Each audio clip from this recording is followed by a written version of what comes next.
Hey guys, welcome to Composed with Richard Schreiber.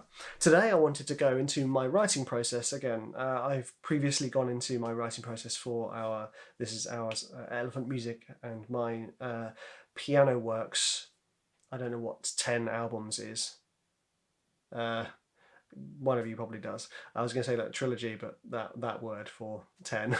uh, Tetralogy. Anyway, today I wanted to go into my process for writing the tracks for the Throat series. And so we're on Throat 5 at the moment, which is very exciting because, getting to 5 albums within a series is a huge deal.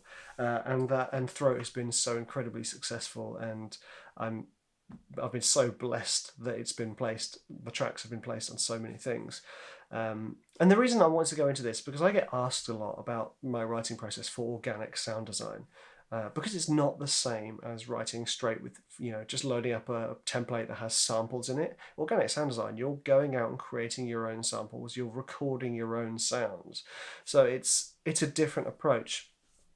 Now, the approach I have generally gone with is I have taken a bunch of samples of an instrument as like my palette. They're like my mood board. So this is with Throat 3 and Throat 4, and yeah, and Throat 2 actually.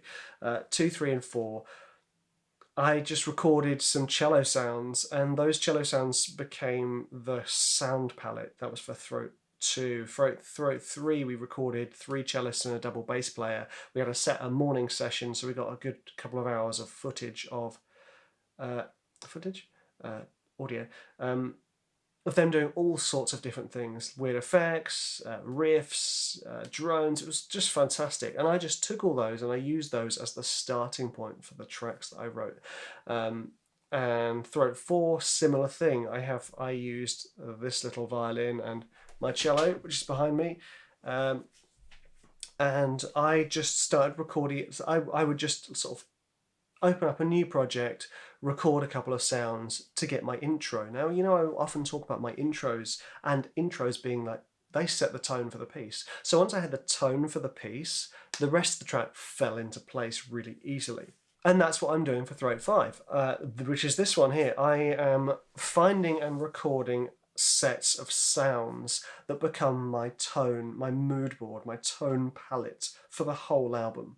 Obviously, this develops as the tracks get written. The first sort of 3 to 4 tracks take quite a bit of time, because once I've got the samples, I then need to establish the other palette, the rhythmic palette, the production palette, and the way I'm going to work the tracks. Then the next 6 tracks generally write themselves, because I have everything nailed. I have my template in place. I have all the sounds I want in place, and I know how I want to shape the cues. But the most important thing for me is the original sounds that I capture, that they spark excitement.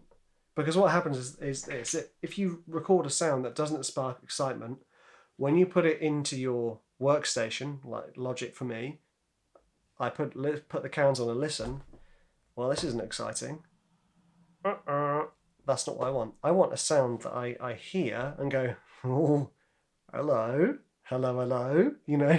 This is exciting. And then all of a sudden that excitement spurs me on for the rest of the cue. With regard to structure for my Throat tracks, they are generally 2-minute builds. That's pretty much how I do it, because most of my tracks are used in thrillers and horrors. And the act structure in thriller and horrors often isn't as clearly Act 1, 2, and 3. It's ever so slightly. It's more subtle, because obviously with thrillers, it's that you're having a tense build throughout the whole trailer. So my track used on the Report trailer was front to back build. Tension, building tension, and that's what Throat is for me. Throat is building tension using original and organic sounds. Now, I have to say, guys, I'll give you this warning. It does feel scary when you push the boundaries, because you start to feel a bit like an imposter. You start to feel like, oh, okay, I don't really feel comfortable with this stuff. I don't know what I'm doing. And that's the wonderful area when you've got the excitement of the original sounds and this kind of strange fear of not feeling that comfortable. You sometimes create the most wonderful things. and you go, wow, that really does work. That really does light me up. And if it lights me up, then it's going to light up someone on the other end, i.e., editor, supervisor, whoever's going to be cut into it. Hopefully the client as well. And then boom, cha-ching, hello, there we go. So if you want to get into this kind of organic sound design game, then I would suggest you find and look for sounds that excite you. And that could just be recording a traditional instrument like a violin or guitar or cello or recorder. In fact, I used my recorder in Throat 4, which, that was a lot of fun. So, find the sounds that excite you. That's the key.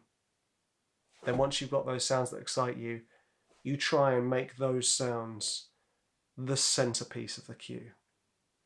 And that's the business. Job done. Right, I hope this was insightful and that you enjoyed it. And I'll see you next time, chaps. Bye.